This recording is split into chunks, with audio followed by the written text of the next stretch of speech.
All right, so in this video, I'm going to show you how I use Superior Drummer 3 with this custom preset I've created for modern sounding rock, pop punk, metal drums. So I'll just play it and you can have a listen to what this sounds like.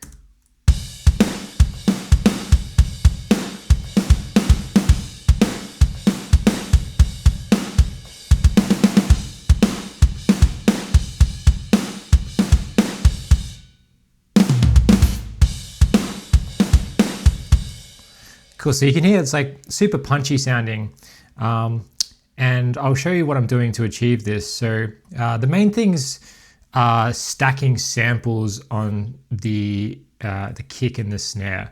So just the kick on its own sounds like this, but with the samples added, you can hear it's much weightier sounding. So these samples are all samples that are included with the stock sounds that come with either Superior Drummer 3 or with the Death and Darkness expansion.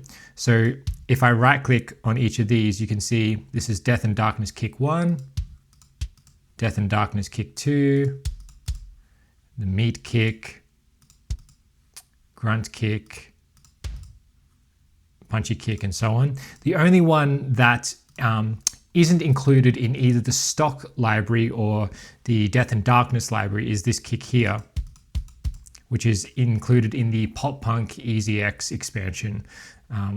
So those are the samples that I've added to the kick drum here.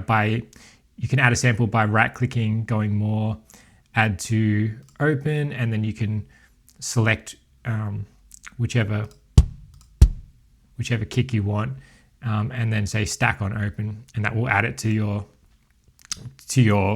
kick.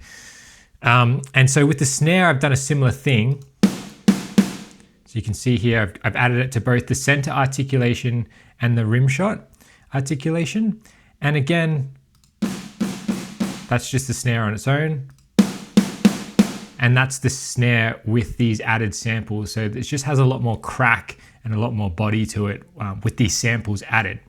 So if I have a look here, you can see these are again just stock sounds that come with either the Death and Darkness expansion or the stock library, except for these two here, which are again from the Pop Punk EZX expansion.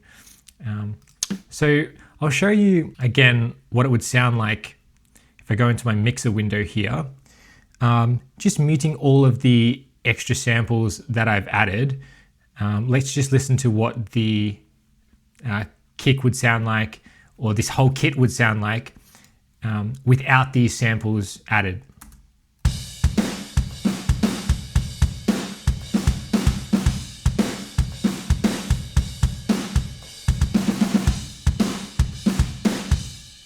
And then if I put the samples back in, let's just compare.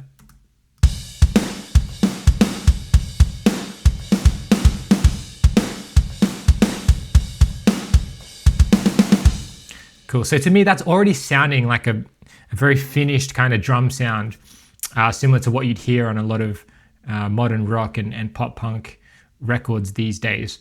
In terms of the processing, I'm not doing a whole lot, just a little bit of EQ on the individual kick mics here. I'm using this one as the Dynamic 2 mic as more of like a mid-range attack, so I'm cutting off all the low frequencies and just boosting a lot of mid-range in there. And then I've got a little bit of, just taking off all the top end of the sub. So that's it, just EQ, no compression, no nothing on the kick mics. And you can see with the routing here, all of these kicks go to this kick bus within Superior Drummer 3, which is over here. And again, on the entire bus, I'm just cutting off a little bit of the low end and boosting, I think that might be a slight boost, it looks like there, at around 30 Hertz. So very, very simple processing. Again, with the snare, just doing a little bit of EQ to both the condenser and the dynamic mic, and then a little bit of compression on the dynamic mic of the snare. You can see here with the kicks, I've flipped the polarity on a couple of them, and I basically just go through and listen in solo to each sample and just make sure that it's adding to the fatness and the overall low end punch of the kick drum when I'm adding it in. And if it's not, then I flip the polarity and see if that's better. So you can hear, if I start to add these in,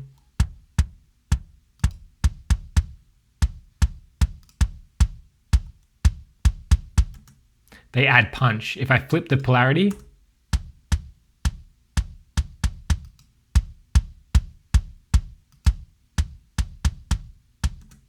a lot of that low end goes away. So with these ones where the polarity is flipped, it's just because the low end added up better. Same as well for the snares. You can see I've flipped the polarity on these extra snare samples just to add up better with the original snare drum. You can see all the snares are routed to the snares bus over here. And then the hi-hat is routed to its own bus. The floor toms are routed to their own bus, and so on and so forth. And then if you have a look in my actual DAW here in Logic, you can see all of the channels, if I open the mixer window, correspond to the output channel of the buses here in Superior Drummer 3. So if we look here, our kicks are outputting to 3 and 4.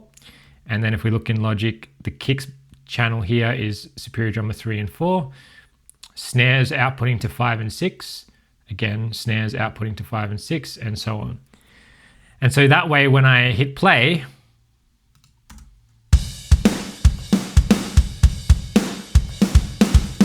you can see that I can process each individual piece of the drum kit now within Logic using Logic's plugins and whatever plugins I have here.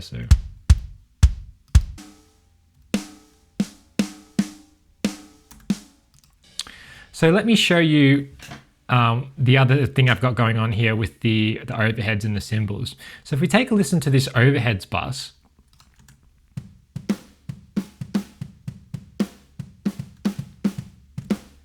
we can hear it's just the drum shells. There's no cymbals in there. And then if we take a listen to the cymbals bus here,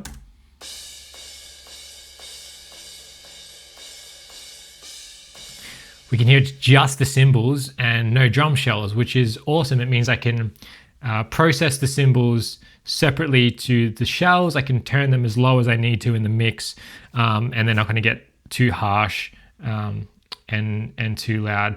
I used to have all of the bleed enabled within Superior Drummer to make it sound more realistic, but I found that these days it's more helpful to have everything separated, and you can get more of that modern sound, that modern punchy drum sound with having everything separated like that. So you'll see here for the overhead mic, I'm using the standard overhead mics in the Superior Drummer 3 Death and Darkness expansion here. So these are small diaphragm condenser mics. I just find that they work better for the shells, and then you have the overhead tube mics, which I'm using for the cymbals, and these are large diaphragm condensers. I believe they're Telefunken 251s, and so they just have a little bit more of a smoother sound overall, which works nicely for the cymbals, I've found. So the way I'm using these just for the cymbals is I've got all of the shells turned off and only the bleed from the hi-hat and the cymbals enabled. So you can see that here.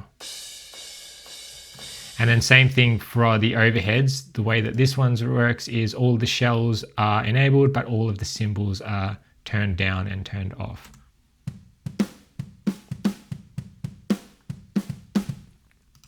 Then I've got a little bit of processing on these within Superior Drummer. Again, just a tiny bit of EQ. Not doing, okay, that one's a little more than a tiny bit, but this is the cymbals. So I'm really just taking off a lot of that low end information that you don't need in the cymbals. And then I've got the individual room mics coming out to their own channel. Now, what we're listening to here is just this room mid mic. So I only usually go with one room mic for a finished drum sound, but we can mute that and switch it up. So for example, if we listen to what the near mics sound like,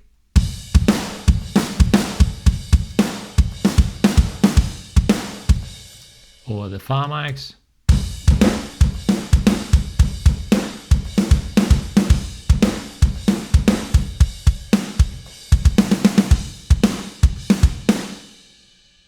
So yeah, a lot of variety there with the room choices.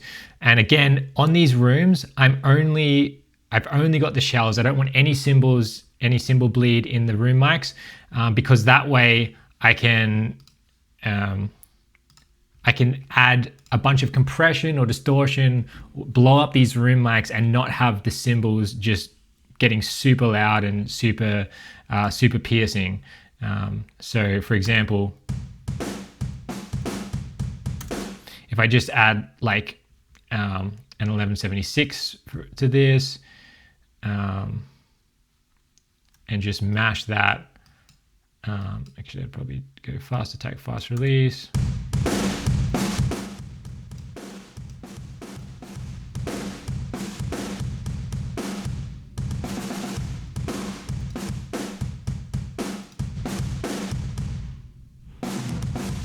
So you can hear how that just blows up the room mic, but I don't have to worry about any of the cymbals in there. So yeah, that's how I have the room mics routed. And then I also have this separate snare room channel down here.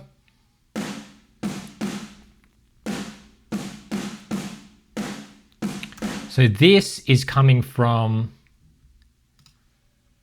this mic here, Ambient Mono 2. So I only have the snare bleed enabled, nothing else, which this acts like a room mic for just the snare. So I can then use this and add in as much room sound to the snare as I want. I can blow it up. I can do whatever processing within Logic. I've got a little bit of EQ on it at the moment, just taking out some of those boxy mids, adding a little bit of compression.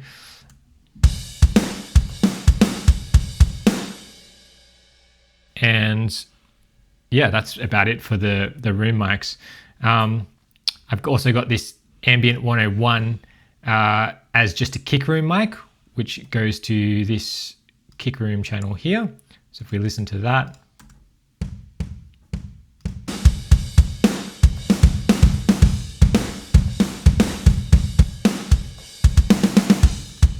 I find I don't really often use this, but it's nice to have it there. Just in case. And then I have the shaker and tambourines on their own bus as well. So they're getting sent to this percussion bus, and that's here, and that goes to output 3132, which is here. So if we listen to this,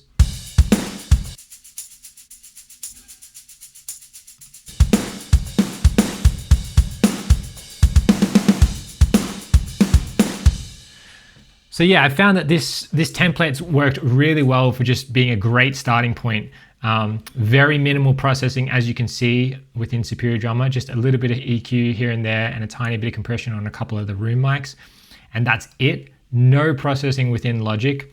But with these samples being added, it makes this drum sound so close to a finished drum sound to me that I can just, add a little bit of that extra oomph within plugins in Logic, add a little bit more compression, EQ, distortion, but most of the work is done.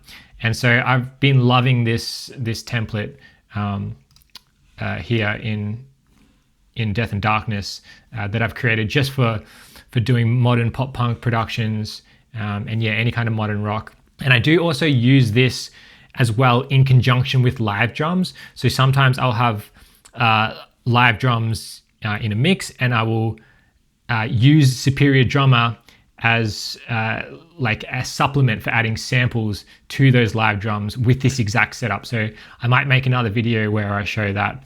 But yeah, I just wanted to show you how I'm currently using Superior Drummer with Death and Darkness with this setup.